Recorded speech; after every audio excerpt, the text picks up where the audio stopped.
Quantos anos eu tenho de Centijus? Eu vou fazer 8 anos agora em agosto, dia 27, para ser mais preciso, 27 de agosto.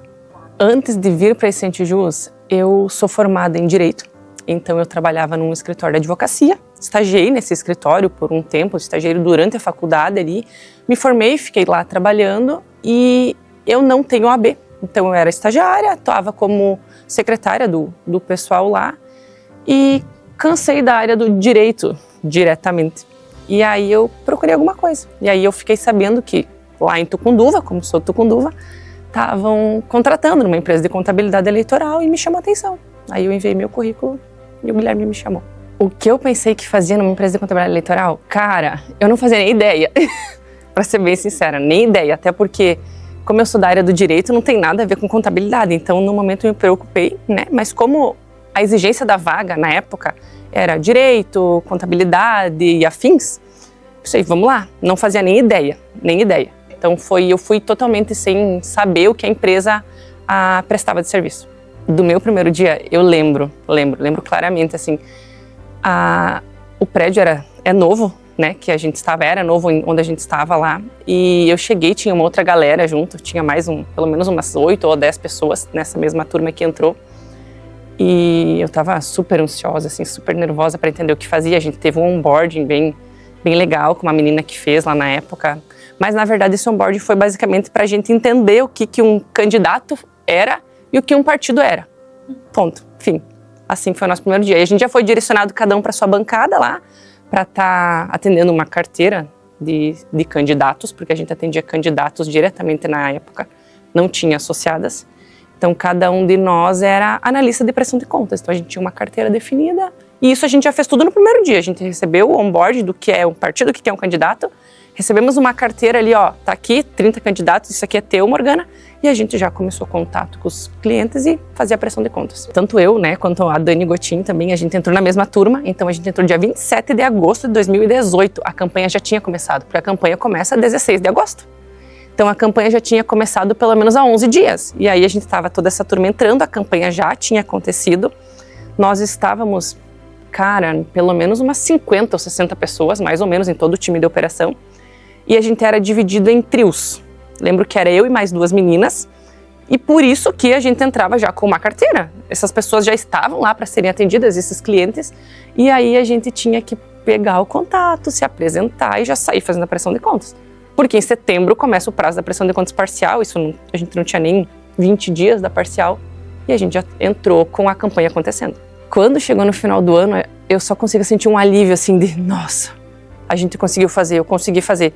Porque foi agosto, setembro, outubro, 4 meses ali até novembro, que entrega a prestação de contas mais ou menos, e foi um alívio gigantesco. E era tudo um pouco mais analógico. Não era tão digital quanto é hoje, então a gente tinha que imprimir os extratos de prestação de contas, a gente tinha que assinar, então a gente imprimia as prestações de contas, dava para o Guilherme assinar, o Guilherme assinava, a gente tinha que digitalizar aquele negócio, botar de volta no sistema, não é que nem hoje que tu imprime e manda direto sem assinatura de ninguém. Se passaria na minha cabeça se eu ia trabalhar algum dia com contabilidade eleitoral? Nunca, nunca, porque justamente eu escolhi direito na época lá, né, muito tempo atrás, por conta de não querer trabalhar com números. E quando fala em contabilidade, tu pensa, putz, não quero trabalhar com números. Mas é totalmente diferente o que a gente faz. Não é uma contabilidade convencional, é uma contabilidade eleitoral e partidária, é amplo. Tu tem que ter um domínio justamente do direito, que é a minha área, então a gente usa muito o direito na área. E eu não imaginava, mas eu me encontrei nessa área, assim, eu adoro. Eu sempre digo que, se eu soubesse que era tão bom, eu teria começado antes. Qual é o meu maior desafio agora? Cara, é lidar com pessoas. Esse é meu desafio agora. Então, como antes, sendo consultora de negócios, analista de prestação de contas, o lidar com pessoas também faz parte, né? Óbvio, a gente trabalha com clientes, trabalha com muitos colegas, muita gente já passou pela empresa, mas o lidar com pessoas é um desafio, que a gente aprimora a cada dia, tu aprende a cada dia. Então, na liderança do time dos consultores, logo que eu voltei de licença, essa foi uma das minhas preocupações. Nossa, como é que eu vou lidar com as pessoas? Porque cuidar da minha carteira, eu sei, eu sabia o que eu fazia tecnicamente, né? Então eu tinha uma carteira de associadas, era tranquilo para mim atender, me apegava a elas, fiz muita amizade com as associadas, mas hoje o lidar com as pessoas é o que mais me desafia, todo dia. O que desperta esse desafio em mim hoje é, cara, daqui a pouco, sei lá, vai ser meio clichê, mas sei lá, resiliência talvez, sabe? Em tu não desistir. Daqui a pouco tu passou por uma situação que não foi legal, tu tem que alinhar alguma situação chata que aconteceu com a equipe, alguma situação chata que aconteceu com alguma associada, alguma falha de comunicação, até da própria liderança, que acontece, né? Daqui a pouco, putz, falhei nessa comunicação aqui, isso foi falha minha, eu deveria ter comunicado diferente. Então, acho que resiliência é para a gente não desistir e ter o bom senso e a humildade daqui a pouco de entender que eu errei agora nisso aqui, eu preciso alinhar, isso aqui eu preciso resolver. Então, chama as pessoas que foram envolvidas e tenta resolver.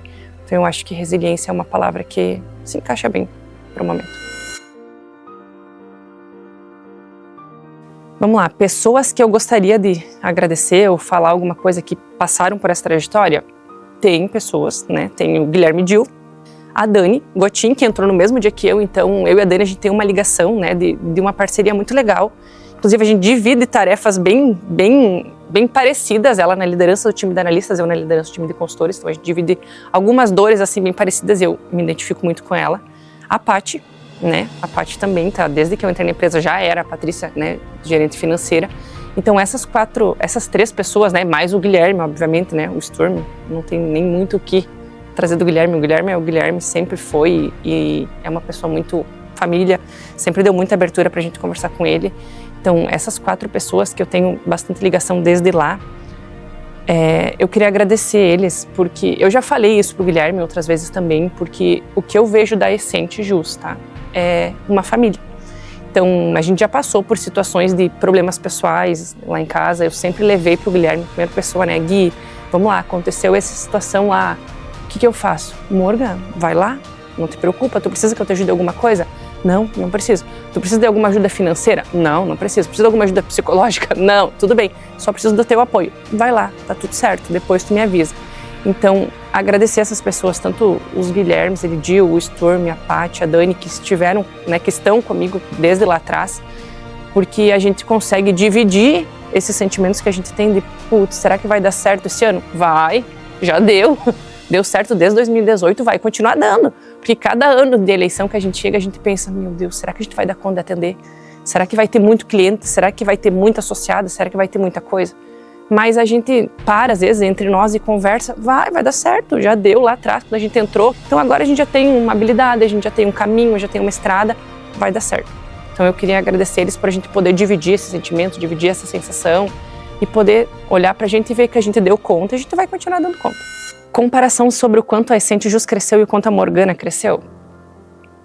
Olha, né, o que eu vejo, eu acho que a empresa cresceu extraordinariamente, né? Não temos como comparar, mas o que eu evoluí também é incomparável. Vocês não fazem ideia como era a Morgana lá atrás. Eu era muito segura, sempre tive muito medo. Eu sempre compartilho, né, aqui com vocês a minha insegurança de falar em público. Eu fico nervosa, eu fico ansiosa.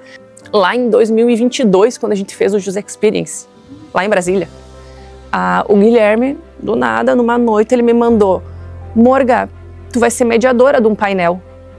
E eu olhei e disse: quê? Não! Tem certeza? Sim, tu vai mediar um painel, eu não lembro agora que painel que era.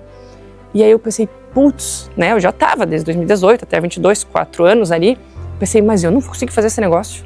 E o Guilherme, vai sim, tu vai conseguir fazer. Vai lá que é só, tu vai mediar, tu vai fazer algumas perguntas, vai ser bem tranquilo.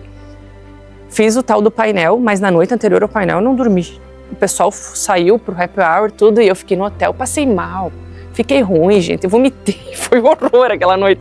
E todo mundo, Morgana, vem. Não vou. Fiquei mal mesmo. Aí no outro dia eu fiz o painel, aquilo passou assim, ó. Foi um alívio, deu que veio daí, Morgana. Morreu? Eu disse, não morri, tá tudo certo. Mas depois desse momento, assim, ó, tipo, a evolução que eu tive de ver que, cara, não tenho por que ficar desse jeito. A gente vai ficar nervosa? Vai. Mas é um troço que tu só aprende com a prática. Então eu evolui muito junto com a empresa. Nossa, é inexplicável a forma como, tanto, né, como para conseguir me expressar, para conseguir entender o que eu representava para a empresa. Então hoje eu consigo ver que a evolução foi constante. Ainda temos muito a melhorar, muito para praticar, mas é uma evolução que me orgulha muito. É bem legal. Vamos lá, o que eu falaria para Morgana de 2018? Eu falaria para ela não ficar tão nervosa, não ser tão ansiosa. Tipo, fica tranquila que vai dar certo, tu vai dar conta, é um negócio novo que tu tá fazendo, mas tu vai conseguir fazer. E tu vai virar referência no que tu faz. Então lá em 2018, né, eu não fazia nem, a Morgana lá, em 2018 eu não faria nem ideia, não fazia nem ideia do que aconteceu. E a gente virou uma rede em 2019 para 20, a gente começou a atender associadas, a gente criou muitos contatos. Então eu falaria para Morgana, fica tranquila, tu vai conhecer um monte de gente, tu vai fazer um monte de amigos, tu vai conhecer pessoas que vão ser parte da tua família, basicamente. Então eu diria para ela isso, fica tranquila que vai dar tudo certo e tu vai ter muito orgulho lá na frente. O que eu falaria para Morgana do futuro é, continua. Sabe, eu acho que essa é a sensação, continua a evolui, continua te dedicando, continua sendo como você é, porque quem me conhece desde lá sabe que eu sou assim, sou às vezes um pouco ansiosa, agitada, sou ligada no 220, eu não tenho muita paciência para esperar, eu quero resolver o negócio agora, mas continua, e continua desse jeito, porque eu até brinco ali com os meninos que atendem as associadas agora, que quando eu tive que passar a minha carteira para alguém atender, foi uma dor enorme no meu coração. Porque eu me apeguei àquelas associadas, me apego às associadas, eu gosto de fazer amizades. Então eu nunca vou tratar um cliente ou alguma associada só, oi, vou te mandar e depois a gente vê. Não, eu vou dizer, oi fulano, como é que tu tá? Tudo bem? Peraí que eu já vou te ajudar. E eu tenho associadas hoje que não estão mais na rede, são ex-associadas e são minhas amigas no Instagram, são minhas amigas no Facebook, são pessoas que me mandam mensagem, principalmente depois que eu engravidei, então quando eu engravidei, eu tive assim, ó, cara, eu não consigo contar as associadas que me mandaram presente pra mim e pro Bento. Então é um vínculo, sabe? Eu comento até sempre em casa com a minha família que, cara, eu recebia presentes em casa dos clientes, eu recebi lembranças aqui, eu recebi presentinhos em casa, roupinhas pra ele, coisas pra mim, e isso faz muita diferença. E isso é daqui a pouco, por a Morgana ser assim, eu consegui criar vínculo, consegui deixar alguma coisa nessas associadas que fez a diferença. E não era simplesmente um robozinho atendendo eles e ajudando no suporte. Então eu sinto que é algo que eu tenho muito orgulho de ter feito. O que eu falaria pro Bento é, cara, que a mãe dele sempre fez tudo por ele, que hoje, tudo que eu faço antes, né? Eu sempre fui apaixonada pela empresa. Adoro a empresa, sou apaixonada pelas pessoas aqui. Apaixonada pelo meu trabalho. Depois da chegada do Bento, esse sentimento não mudou. Mas a gente divide o amor, né? Então o meu amor, a minha vida é ele hoje. E eu falei isso pro Guilherme, depois que eu vou te dar licença, eu disse, Gui, cara, o Bento é a minha vida hoje. Então pode ser que em alguns momentos eu venha a deixar a empresa um pouquinho de lado. Mas isso nunca vai estar em segundo plano. Eu vou tentar fazer o máximo para dividir. Quem é mãe vai entender que a gente se desdobra. Tu faz tudo o que tu quiser fazer para conseguir dar atenção pro filho e dar atenção para a empresa. Então, a empresa tem claro isso, né? Tem outras meninas que são mãe também, então eu diria pro Bento, filho, é por ele, é por ti, é pelo Bento, tudo é por ele hoje. Então, tudo que eu me esforço para sair da cama, para vir trabalhar, para fazer essas amizades, para evoluir, para crescer, é por ele hoje. Então, hoje tem um motivo a mais para eu estar aqui, para eu gostar de estar aqui e me dedicar cada vez mais. É isso.